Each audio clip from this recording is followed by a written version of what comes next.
আমি আপনাদেরকে একটি নতুন তথ্য প্রদান করব। সেই তথ্যটির নাম হলো বেতলা অরণ্য। এই বেতলা অরণ্যটি রাঁচি থেকে প্রায় 170 কিলোমিটার দূরে অবস্থিত, যেটি ছোটনাগপুর মালুঙ্গিতে এবং যা লোথার এবং পালামৌ এই দুটি জেলার মধ্যে অবস্থিত। এবং এই জঙ্গলের উচ্চতা মানে এই অঞ্চলটির উচ্চতা হলো প্রায় 1000 ফিট। এই অঞ্চলটি চারদিকে রয়েছে বনভূমি, জলপ্রপাত, উপত্যকা এবং নদী ঘেরা একটি সুন্দর স্থান। এই জঙ্গলটি হচ্ছে সবচেয়ে পুরনো টাইগার রিজার্ভ অরণ্য এবং এটিকে প্রথম 1947 সালে একটি রিজার্ভ অঞ্চল হিসাবে আখ্যা দেওয়া হয় এবং 1973 সালে এটিকে ওয়াইল্ড লাইফ স্যাংচুয়ারি হিসাবে আখ্যা দেওয়া হয়ে থাকে।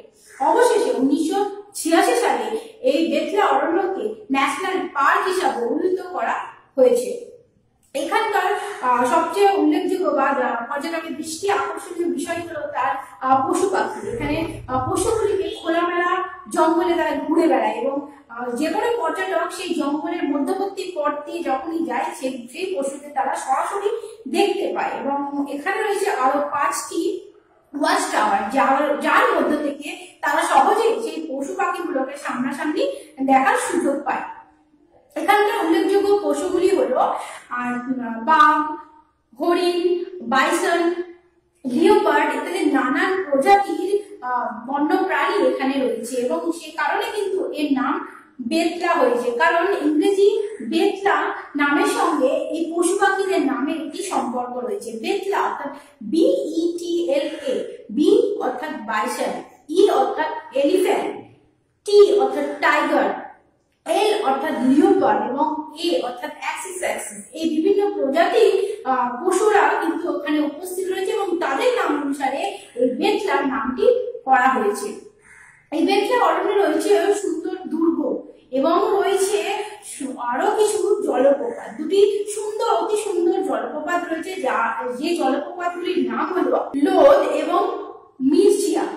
এবং এখানে রয়েছে একটি নদী, যে নদীটির নাম হলো উত্তর কোয়েল এবং এই নদী তার উপনদী শাখা নদী সহ সেখানে তার সেই বেতলা অঞ্চলের মধ্য থেকে বয়ে গেছে এবং রয়েছে একটি উষ্ণ প্রস্রবণ, যেটি কিনা প্রাকৃতিক উষ্ণ প্রস্রবণ এবং সেখানকার অধিবাসীরা এই উষ্ণ প্রস্রবণের নাম দিয়েছে কথা পানি।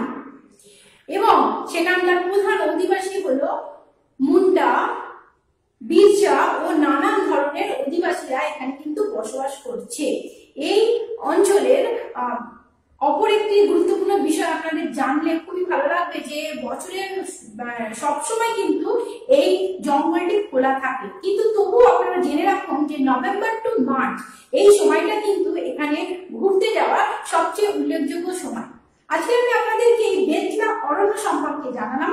পরবর্তী পর্বে আমি আপনাদেরকে আরো নতুন কোনো তথ্য, নতুন কোনো স্থানের কথা জানাবো। আজকের জন্য এটুকুই। পরবর্তী পর্বের জন্য আপনারা নজর রাখুন এই টিভি বাংলার পর্দা।